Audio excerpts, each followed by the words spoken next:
مولاي صل وسلم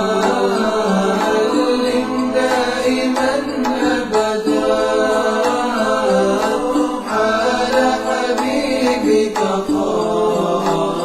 خير الخلق كلهم.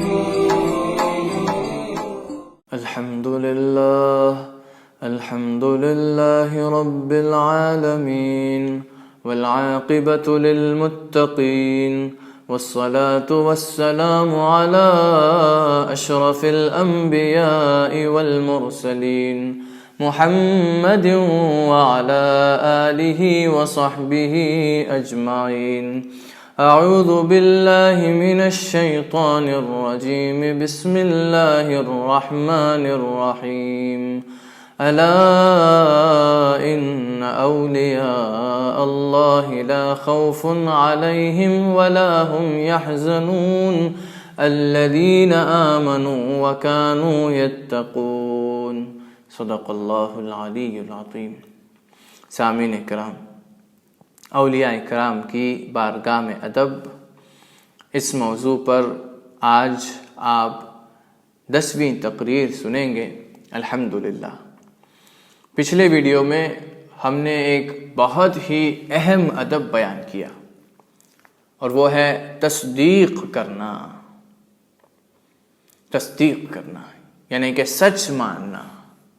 اللہ سے تعلق رکھنے والے نبی ہوں، رسول ہوں یا ولی ہوں، اللہ سے جن کا بھی تعلق ہو، ایسی ہستیاں جب آپ سے کوئی کلام کریں، کوئی غیب کی بات بتائیں، کوئی ایسی بات بتائیں جو آپ کی عقل کے خلاف ہو، جو آپ کے سمجھ کے باہر ہو، تب فوراً آپ کو تصدیق کرنی ہے. تصدیق، سچ ماننا ہے اس بات کو، تبھی آپ سچے مرید کہلائیں گے، خدا تک پہنچ پائیں گے.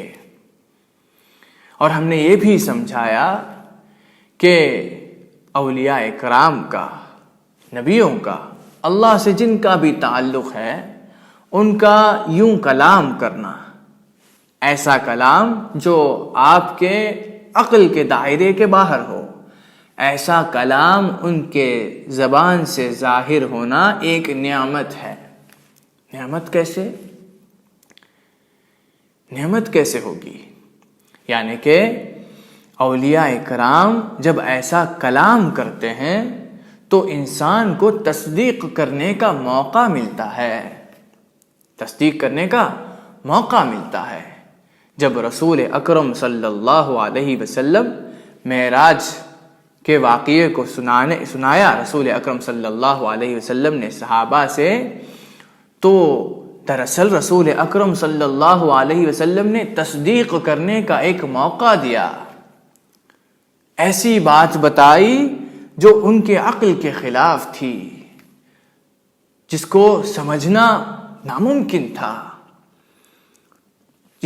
جس کو ان کی عقل تسلیم نہیں کر رہی تھی. ایسی بات بتایا رسول اکرم صلی اللہ علیہ وسلم نے، تو صحابہ کرام کو تصدیق کرنے کا موقع ملا. تو تصدیق کی تو سیدنا ابو بکر صدیق کہلائے رضی اللہ تعالی عنہ. تو ہم نے یہ سمجھایا کہ تصدیق انہی چیزوں کی جا سکتی ہے جو عقل کے باہر ہو، یعنی کہ جو چیز ظاہر ہو اس کے بارے میں ہم یہ نہیں کہہ سکتے کہ اس کی تصدیق کرو. میں آپ کو آسمان کے طرف اشارہ کر کے چاند کو دکھاؤں، دیکھو یہ چاند ہے، یہاں پہ تصدیق کرنے کی ضرورت نہیں، آپ ڈائریکٹ دیکھ رہے ہیں، اس میں ماننے کی کوئی بات نہیں ہے. میں پانی کا ایک بوتل لوں اور پانی دکھلاؤں اور آپ سے پوچھوں کہ پانی ہے، مانتے ہو کہ نہیں، تو آپ کہیں گے کہ بھئی ماننے کی بات کیا ہے، اس میں ظاہر سے دکھ رہا ہے نا، پانی ہے، دکھ رہا ہے نا. تو ایسی باتوں کو ماننا تصدیق نہیں کہا جاتا. تصدیق ایسی چیزوں کو ماننے کے بارے میں ہوتا ہے، بارے میں کہا جاتا ہے جن کو سمجھنا مشکل ہو، جو انسان کے عقل کے خلاف بات ہو یا پھر کوئی غیب کی بات ہو، تبھی تصدیق کی جا سکتی ہے۔ تو جب اولیاء اکرام ایسی باتیں کرتے ہیں جو انسان کے سمجھ میں نہ آئے، جو اگر آپ اپنی عقل کے ترازو پر رکھیں تو عقل کہے کہ یہ تو ناممکن ہے، ایسی باتیں جب اولیاء اکرام سے ظاہر ہوں تو اس کو بہت بڑی نعمت سمجھتے ہوئے تصدیق کیجیے گا، تصدیق کیجیے گا۔ اب تصدیق کرنے سے روکنے والی ایک چیز ہے، کیا ہے وہ؟ علم۔ انسان کا علم اسے تصدیق کرنے سے روکتی ہے۔ کیسے؟ رسول اکرم صلی اللہ علیہ وسلم کی مثال لیجئے۔ سرکار دو عالم صلی اللہ علیہ وسلم نے جب کہا کہ میں کل رات مسجد الحرام سے لے کر مسجد الاقصی تک گیا ایک ہی رات میں، تو جن لوگوں نے اپنے علم کا استعمال کیا وہ تصدیق نہیں کر پائے۔ ان کا علم کیا تھا؟ وہ یہ سمجھتے تھے، یا پھر ان کے علم کے مطابق ایک شخص اگر مسجد الحرام سے لے کر مسجد الاقصی تک کا سفر کرنا چاہتا ہے تو کئی دن لگ جائیں گے، کبھی مہینے لگ جائیں گے۔ ایک ہی رات میں یوں سفر کرنا ان کے علم کے مطابق ناممکن ہے۔ تو جن لوگوں نے اپنا علم استعمال کیا وہ لوگ ناکام رہے، تصدیق نہیں کر پائے، جھٹلا کر چلے گئے۔ اور جن لوگوں نے علم کو ایک طرف رکھا اور یہ سوچا کہ رسول خدا نے کہا ہے تو سچ ہی کہا ہوگا، رسول اللہ نے کہا ہے تو ہوا ہوگا، ممکن ہے، کیونکہ اللہ کے رسول ہے تو اللہ قادر مطلق ہے۔ جنہوں نے اپنے علم کو ایک طرف رکھا اور رسول خدا سمجھا تو ان کے لیے تصدیق کرنا آسان ہو گیا، انہوں نے تصدیق کی۔ تو علم کا اگر آپ استعمال کریں گے یا پھر آپ کا علم تصدیق کرنے سے آپ کو روکے گا۔ اسی لیے امام شعرانی اپنی کتاب الاجوبۃ المرضیہ عن ائمۃ الفقہاء والصوفیہ، اس کتاب کے اندر پیران پیر شیخ عبد القادر جیلانی قدس اللہ سرہ العزیز کا قول نقل کرتے ہیں۔ فرمایا پیران پیر نے الفقہاء علی ثلاثۃ اقسام فی دخول احدہم الی حضرت اولیاء اللہ تعالی۔ فقہا یعنی کہ عالم دین کو کہتے ہیں، جن کے پاس دین کا علم ہوتا ہے۔ فقہا تین قسم کے ہوتے ہیں، یعنی کہ اولیاء اکرام کی بارگاہ میں داخل ہونے والے عالم دین کی تین قسمیں بیان کی جا سکتی ہے۔ پہلی قسم، قسم کسر میزان عقلہ وفہمہ وسبقہا بالنار۔ پہلی قسم وہ لوگ ہیں جو اپنے عقل کے ترازو کو توڑ کر آتے ہیں، اپنے عقل اور سمجھ کو ایک طرف رکھ کے یا پھر اپنے عقل اور سمجھ کے ترازو کو توڑ کر اس کو جلا کر راکھ کر کے اولیاء اکرام کی بارگاہ میں پہنچتے ہیں۔ تو جب ایسے پہنچتے ہیں تو جب بھی اللہ کے ولیوں سے کوئی ایسا کلام ظاہر ہو جو ان کے سمجھ میں نہ آئے تو اپنے عقل کے بنا پر وہ اس کلام کو نہیں تولتے۔ کسی بھی قول کو، ولیوں کا کوئی بھی قول ہو، اس قول کو اپنی عقل اور سمجھ کے ترازو پر وہ نہیں تولتے۔ ایسے لوگ وَهَذَا هُوَ الَّذِي يَسْتَحِقُّ أَن يَمْنَحُوهُ مِنْ عُلُومِهِمْ وَأَسْرَارِهِمْ۔ ایسے ہی لوگ مستحق ہیں، یعنی کہ لائق ہیں کہ اولیاء اکرام ان کو اپنے علوم عطا کریں۔ اولیاء اکرام کے پاس جو علم ہوتا ہے وہ ان کو عطا کریں اور اسرار عطا کریں، راز کی باتیں بھی ان سے بیان کی جا سکتی ہیں۔ ایسے فقہا، ایسے عالم دین جو اپنے عقل کو ایک طرف رکھ کے یا پھر اپنے عقل کے ترازو کو توڑ کر، جلا کر، راکھ کر کے پہنچتے ہیں۔ اولیاء اکرام کے اقوال کو، ان کے کلام کو عقل پہ نہیں تولتے۔ اگلی قسم، دوسری قسم، قسم وضع میزانہ علی بابہم ثم دخل علیہم بلا میزان۔ دوسری قسم اپنے عقل کے ترازو کو باہر رکھتی ہے، یعنی کہ اولیاء اکرام کے دروازے پر رکھ کر داخل ہوتی ہے اولیاء اکرام کے بارگاہ میں. ایسے لوگوں کا کوئی کہنا نہیں. فلا یؤمن علیہم، ان کے بارے میں کچھ کہا نہیں جا سکتا.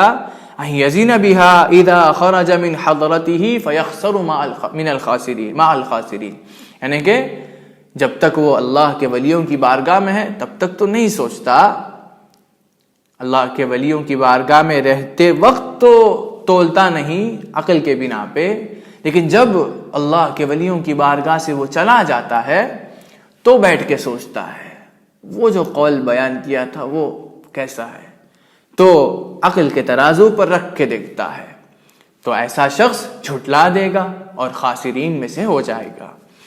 وقسم، تیسری قسم، دخل بمیزانہ الجائر علی الاولیاء فوزن به كل ما سمعه منهم وهو بحضرتهم فاخرجهم عن دائرۃ الشریعہ.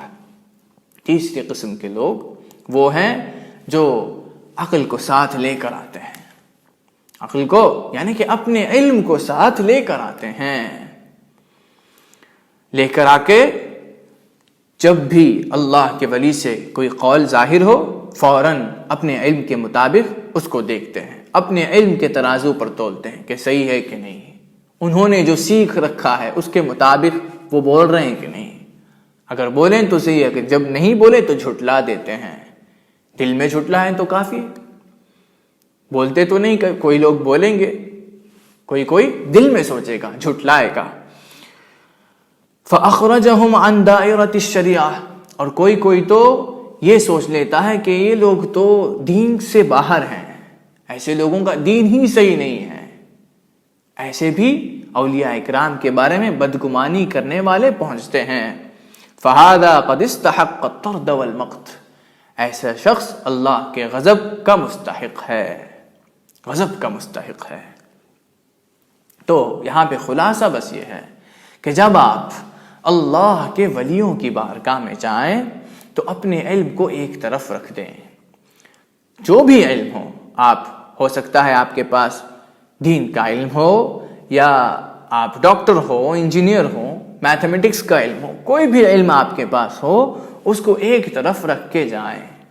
کیونکہ اللہ کے ولی کبھی کبھی آپ کو ٹیسٹ کرنے کے لیے کوئی ایسی بات کریں گے جو آپ کے علم کے خلاف ہی ہوگی. یہ ٹیسٹ ہوتا ہے کہ تصدیق کرتے ہیں کہ نہیں.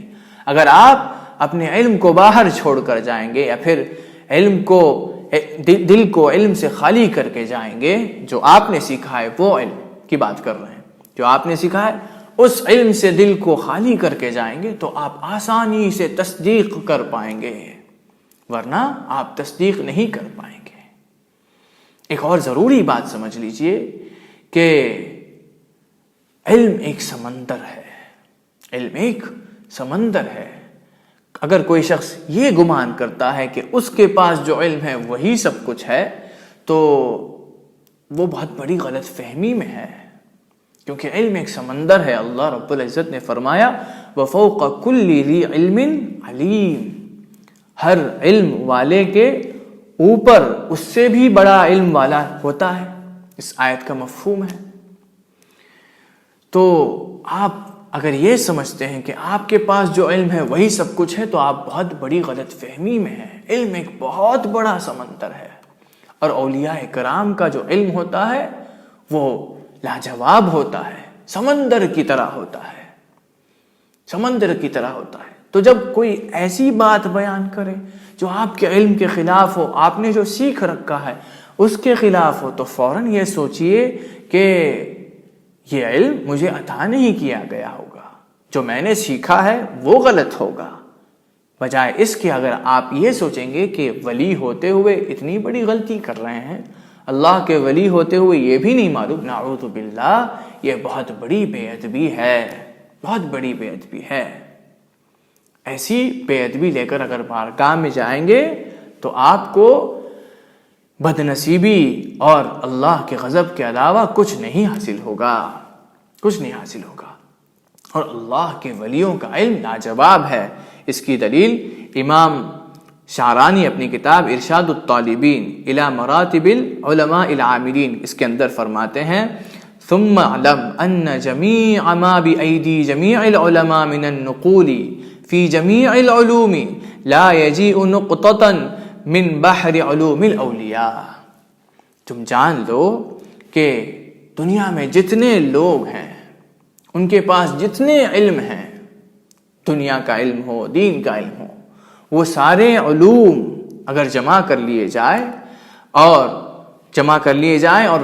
اولیاء اکرام کے علم کے ساتھ کمپیر کیا جائے اس علم کو، تو اولیاء اکرام کے علم کے سمندر میں سے دنیا کے تمام لوگوں کے تمام علم ایک قطرے کے برابر بھی نہیں ہوگا.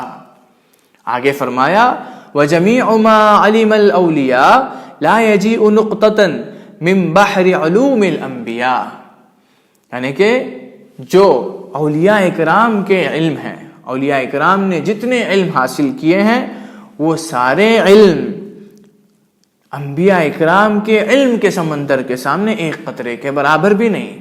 پھر فرمایا وَجَمِيعُ مَا عَلِمَهُ الْأَنْبِيَاء لَا يَجِيءُ نُقْطَةً مِّن بَحْرِ عِلْمِ اللَّهِ عَزَّ وَجَلَّ.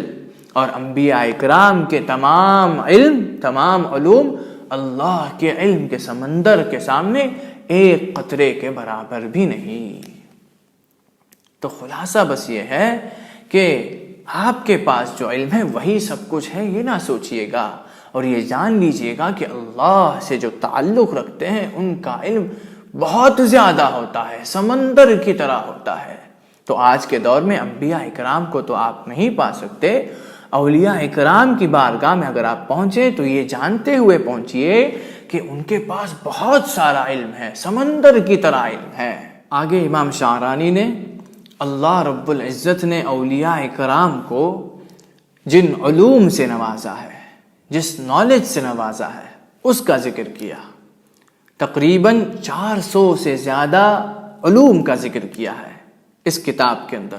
سب کو پڑھ کے سنانا تو ممکن نہیں ہے، چند علوم کو پڑھ کے سناتے ہیں. فرمایا من علوم الاولیاء الخاصۃ رضی اللہ عنہم، اولیاء کرام کے علم میں سے ہے علم الاستناد. کیا ہے یہ علم؟ وہی جانتے ہیں. علم اسرار الروحانیات، علم النور والضیاء، علم کل ذی جسم مستنیر، علم الکمال والنقص فی المعدن والنبات، علم خواص الاسماء، علم الاوہام والالہام والوحی والامر، علم النوامیس ومکارم الاخلاق، علم القربات وقبول الاعمال، علم التصویر من حضرة الجمال والانس، علم الاحوال والثبات والتمکن، علم الدوام والبقاء، علم غامضات المسائل، علم الرؤیا، علم النطق، علم القلب والنفس والعقل والسر. آگے فرمایا علم تأثیر العلم الالہی باعلام صحیح. آگے فرمایا علم المیزان وعلم الانوار، علم السبحات الوجہیہ، علم المشاہدہ، علم الفناء، علم تسخیر الارواح، علم استنزال الروحانیین العلا، علم المجاہدہ، علم الحشر والنشر، علم موازین الاعمال، علم جہنم وعلم الصراط، علم الاسرار والغیوب، علم الکنوز وعلم خفیات الامور، علم التلوین والرسوخ، علم المقام وعلم القدر، علم نطق الطیر، علم لسان الریاح، علم التنزل، علم جواہر القرآن، علم درر القرآن، علم النفس الامارة في مكوناتها، علم مراتب السيادة في العالم، علم النماء، علم الملك والملكوت، علم الجزاء، علم صفات مجالس الهيبة، علم كلام الموتى، علم مراتب السجود، علم الرؤية للأرواح العلوية، علم التجليات، علم ما وراء السطور والحدود، علم الرسائل المبثوثة في العالم، علم عدد كل نوع من الحيوانات. آگے فرمایا علم طی الزمان، اور بھی بہت سارے علوم کا ذکر کیا ہے امام شعرانی نے اس کتاب کے اندر، جن کو پڑھ کے سنانا ممکن نہیں ہے وقت کی تنگی کی وجہ سے. ان سارے علوم کو ذکر کرنے کے بعد فرمایا کہ یہ جو علوم ہیں لگ بھگ یا پھر تقریباً 411 علوم ہیں جو اللہ رب العزت نے سیدنا خضر علیہ السلام کو عطا کیا، اور سیدنا خضر علیہ السلام کے ذریعے اولیاء کرام کو یہ علم عطا کیا جاتا ہے۔ آگے امام شعرانی نے فرمایا کہ من تأملها من المدعین للعلم علم جہلہ یقینا، کہ جو شخص علم کا دعویٰ کرتا ہے اگر وہ اس بات پر غور کرے کہ اولیاء کرام کے پاس کتنے علوم ہیں، اگر وہ یہ بات جان لے تو علم جہلہ یقینا، اس کو پتہ چل جائے گا کہ اس کے پاس جو علم ہے وہ تو کچھ نہیں ہے، وہ تو جاہل ہے، جاہل ایسے سوچنے لگے گا، اپنے آپ کو جاہل سمجھنے لگے گا۔ وَسَلَكَ الْأَدَبَ مَعَ الْخَلْقِ أَجْمَعِينَ، اور سب کے ساتھ ادب سے پیش آئے گا، اس کے اندر علم پر جو تکبری تھی وہ ختم ہو جائے گی، وہ خاکساری اور انکساری ظاہر کرنے لگے گا۔ آگے فرمایا لَمْ يَضَعْهَا أَحَدٌ مِّنَ الْأَوْلِيَاءِ فِي كِتَابِهِ، یہ جو علوم ہیں کسی کتاب میں نہیں ملیں گے، کیونکہ کسی ولی اللہ نے اس کو کتاب کے اندر نہیں لکھا ہے۔ یہ علوم عطائی ہوتے ہیں، اگر آپ اس علم کو چاہتے ہیں تو اللہ کے ولیوں کے ذریعے ہی آپ کو یہ علم مل سکتا ہے، وہی سکھائیں گے۔ وَمَا يَعْلَمُ أَحَدٌ مِّنَ الْعُلَمَاءِ قَبْلَ ذِكْرِي لَهَا اسْمًا، اور یہاں تک کہ اگر میں ان علوم کا نام، یہ جو علم ہے ان کے نام ذکر نہیں کرتا تو کسی عالم کو بھی یہ ان کے نام تک نہیں پتا چلتے۔ حملنی علی ذکرہا قوت الشفقۃ علی المنکرین، میں نے یہ ساری باتیں اس لیے بیان کی تاکہ یہ سب سن کر جو لوگ اولیاء کرام کو جھٹلاتے پھرتے ہیں، اولیاء کرام کا انکار کرتے ہیں، ایسے منکر بھی سدھر جائیں۔ ان پر شفقت ظاہر کرتے ہوئے میں نے یہ ساری باتیں بیان کی۔ تو سامعین کرام، اللہ کے ولیوں کے بارگاہ میں جب آپ جاتے ہیں تو اپنے علم کو ایک طرف رکھیں، دل کو خالی کر کے جائیں، جو آپ نے سیکھ رکھا ہے اس سے دل کو پاک کر کے جائیں تو تصدیق کرنے میں بہت آسانی ہوگی، اور یہ جانتے ہوئے جائیں کہ اولیاء کرام کو اللہ نے بہت سارے علوم عطا کیے ہیں، اتنے علم اللہ رب العزت نے اولیاء کرام کو دیے رکھے ہیں۔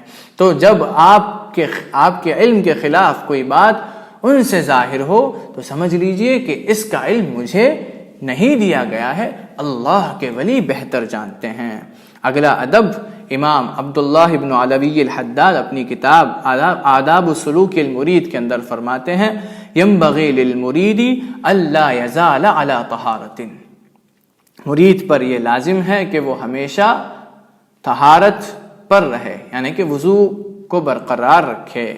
وَكُلَّمَا أَحْدَثَ تَوَضَّأَ وَصَلَّى رَكَعَتَيْنِ، جب بھی اس کا وضو ٹوٹ جائے تو وضو کرے اور 2 رکعت وضو کی سنت ادا کرے، بہتر ہے۔ وَإِن كَانَ مُتَأَهِّلًا وَأَتَى أَهْلَهُ فَلْيُبَادِرْ بِالِاغْتِسَالِ مِنَ الْجَنَابَةِ فِي الْوَقْتِ، اگر وہ شادی شدہ ہے اور اہلیہ کے ساتھ صحبت کر لے تو فوراً، اور نہانا واجب ہو جائے تو فوراً نہا لے، اغتسال کرے۔ وَلَا يَمْكُثُ جُنُوبًا، ناپاکی کے حالت میں نہ رہے۔ وَيَسْتَعِينُ عَلَى دَوَامِ الطَّهَارَةِ بِقِلَّةِ الْأَكْلِ، اور وضو برقرار رکھنے کے لیے بہتر یہ ہے کہ وہ کھانا کم کھائے۔ کم کھانے سے مراد یہ نہیں کہ آپ اتنا کم کھائیں کہ آپ کمزور پڑ جائیں، خدمت نہ کر پائیں، عبادت نہ کر پائیں، یہ نہیں، قدر کفایت مراد ہے کم سے۔ فَإِنَّ الَّذِي يُكْثِرُ الْأَكْلَ يَقَعُ لَهُ الْحَدَثُ كَثِيرًا، جو شخص بہت زیادہ کھاتا ہے اس کا وضو بار بار ٹوٹتے رہتا ہے، بار بار باتھ روم جانا پڑتا ہے اسے۔ فَتَشُقُّ عَلَيْهِ الْمُدَاوَمَةُ عَلَى الطَّهَارَةِ، ایسے شخص پہ طہارت برقرار رکھنا مشکل ہوتا ہے، وضو برقرار رہنا ایسے شخص کا مشکل ہوتا ہے۔ وفي قلة الأكل أيضا معونة على السهر وهو من آكد وظائف الإرادة، اور کم کھانے کے ذریعے انسان رات میں جاگ سکتا ہے۔ جو شخص کم کھاتا ہے اس کو رات میں جاگنے کی قدرت ملتی ہے، رات میں جاگ کر عبادت کرنا اس راہ میں بہتر ہے۔ اگلا ادب امام شعرانی اپنی کتاب انوار القدسیہ کے اندر فرماتے ہیں وَمِن شَأْنِهِ أَلَّا يَدْخُلَ عَلَى شَيْخِهِ وَلَا يَجْلِسَ بَيْنَ يَدَيْهِ أَبَدًا إِلَّا عَلَى طَهَارَةٍ طَاهِرَةٍ وَبَاطِنَةٍ مُسْلِمًا مُسْتَسْلِمًا، یعنی کہ سچے مرید کی پہچان یہ ہے کہ جب بھی وہ بارگاہ ولایت میں اللہ کے ولی کی بارگاہ میں داخل ہو کر بیٹھے تو طہارت کے ساتھ ہی بیٹھے. ظاہری طہارت یعنی کہ وضو برقرار رہے، نہا دھو کر جائے، پاکی کے ساتھ جائے اور عطر وغیرہ لگا کر جائے، یہ طہارت ظاہرہ ہے. طہارت باطن بھی چاہیے، الا علی طہارت ظاہرۃ و باطنہ. باطنی طہارت کیا ہے؟ جو پہلے ہم نے بیان کیا، یعنی دل کو پاک کرتے ہوئے جائے، دل میں شک، شبہات، وسوسہ لے کر نہ جائے اور دل میں برے خیالات لے کر نہ جائے، بے ادبی والی سوچ لے کر نہ جائے، حرام خیالات دل میں نہ آ پائے. ایسی صورت میں بیٹھے بارگاہ ولایت میں. اور خاص کر کے دل کو جو علم آپ نے سیکھ رکھا ہے یا پھر مرید نے سیکھ رکھا ہو اس سے خالی کر کے جائے تاکہ تصدیق کرنے میں آسان ہو، تاکہ وہ ہر بات کو اپنے علم کی ترازو پر نہ تولے. آگے فرمایا وقد كان الشيخ ابو مدين المغربي رضي الله تعالى عنه يقول ما دخلت في ابتداء امري على شيخي حتى اغتسل واطهر ثوبي وعصاي وجميع ما علي. سیدنا ابو مدین المغربی قدس اللہ سرہ العزیز جو پیران پیر کے مریدین میں سے تھے، آپ فرماتے ہیں کہ میں جب بھی اللہ کے ولیوں کی بارگاہ میں یا پھر میرے پیر و مرشد کی بارگاہ میں جانے کا موقع جب بھی ملتا تھا تو پہلے میں پاک ہو جاتا تھا. کیسے؟ نہا لیتا تھا، پھر بہترین کپڑے پہنتا تھا. ادب میں یہ بھی بیان کیا جاتا ہے کہ جس کپڑے کے ساتھ آپ آج اللہ کے ولی سے ملے وہی کپڑا پہن کے کل بھی جا کے نہ ملیے گا. یہ بھی ادب میں بیان کیا جاتا ہے. آگے فرمایا وعصایا، میرا جو عصا ہے اس کو بھی پاک کرتا تھا، دھل لیتا تھا، پوچھ لیتا تھا. وجمیع ما علی، جو بھی میری چیزیں ہوتی تھی سب کو پاک کرتا تھا. واطہر قلبی من جمیع علومی، یہ ضروری بات ہے. پھر میرے دل کو پاک کرتا تھا. کس سے پاک کرتا تھا؟ جو بھی علم میں نے سیکھ رکھا ہے اس سے سب کچھ نکال کے الگ رکھ دیتا تھا، اس سے دل کو خالی کر دیتا تھا. ثم ادخل بعد ذلك فان قبلني واقبل علي فذلك عنوان على سعادتي. پھر میں داخل ہوتا تھا ولی اللہ کی بارگاہ میں، میرے پیر کی بارگاہ میں، اور جب وہ مجھے قبول کر لیتے تھے اور میرے طرف توجہ فرماتے تھے تو میں سوچتا تھا کہ آج سعادت کا دن ہے، یہ سعادت کی علامت ہے. یوں اللہ کے ولی کا میرے طرف توجہ دینا. وَإِنْ أَعْرَضَ عَنِّي وَتَرَكَنِي رَأَيْتُ الْعَيْبَ مِنِّي وَالشُّؤْمَ عَلَيَّ. اور اگر وہ مجھ سے منہ پھیر لیتے تھے یا میرے طرف توجہ ہی نہ دیتے تھے تو میں سوچتا تھا کہ میرے اندر کوئی کمی آ گئی ہوگی، مجھ سے کوئی غلطی واقع ہو گئی ہوگی، اسی لیے اللہ کے ولی نے آج یہ سلوک کیا ہے. اگلا ادب امام شعرانی اپنی کتاب الانوار القدسیہ کے اندر فرماتے ہیں ومن شأنہ اذا وجہہ شیخہ فی حاجۃ ورأى الصلاة تقام فی مسجد فی الطریق فلا يعرج على الجماعة بل يمضي في حاجة شیخہ ثم يصلي بعد ذلك في الوقت. یہ بہت ضروری ادب ہے کہ جب اللہ کے ولی، آپ کے پیر آپ کو کوئی کام دیتے ہیں اور آپ اس کام میں لگے رہتے ہیں اور ایسے وقت میں جماعت کا، نماز کا وقت آ جائے اور لوگ جماعت کے ساتھ مسجد میں نماز پڑھ رہے ہوں تو آپ کیا کریں؟ اس کام کو پورا کریں یا جماعت میں شامل ہوں؟ پہلے اللہ کے ولی نے جو کام دیا اس کو پورا کیجیے گا، کیونکہ یہاں پہ غلط معنی میں مت سمجھیے. پہلے سن لیجئے، معنی سمجھ لیجئے کس معنی میں ہم کہہ رہے ہیں. دیکھیے اللہ کے ولی کا تعلق اللہ سے ہے تو وہ جو کام دیتے ہیں اس کا تعلق بھی اللہ سے ہوگا. اللہ کے ولی کبھی کبھی الہام کے بنا پر آپ کو کوئی کام دیں گے، اللہ کے طرف سے الہام ہوا ہوگا کہ فلاں کو یہ کام دو. تو جب اللہ کے طرف سے الہام کے بنا پر آپ کو اللہ کے ولی نے کوئی کام دیا تو آپ اس کو چھوڑ کر کسی اور کام کی طرف کیسے جا سکتے ہیں؟ ویسے یہاں پر نماز کو چھوڑنے کا حکم نہیں دیا ہم نے، نماز کو چھوڑنے کے بارے میں نہیں بیان کیا ہے. فرمایا ثم یصلی بعد ذلک فی الوقت، قضا بھی کرنے کا حکم نہیں دیا. فرمایا کہ وقت میں نماز ادا کرنی ہے، پہلے کام جلدی سے نپٹا لیں، پھر وقت میں نماز ادا کریں. اور جماعت کا ادراک ہو سکتا ہے نا، کیونکہ اگر جماعت چھوٹ جائے اس مسجد میں تو کہیں اور کسی اور مسجد میں جا کر وہاں کی جماعت میں شامل ہو سکتا ہے. اگر کسی اور مسجد میں شامل نہ ہو سکے تو خود بھی دوست احباب کو جمع کر کے جماعت سے نماز پڑھے گا تو جماعت کا ثواب تو مل جائے گا.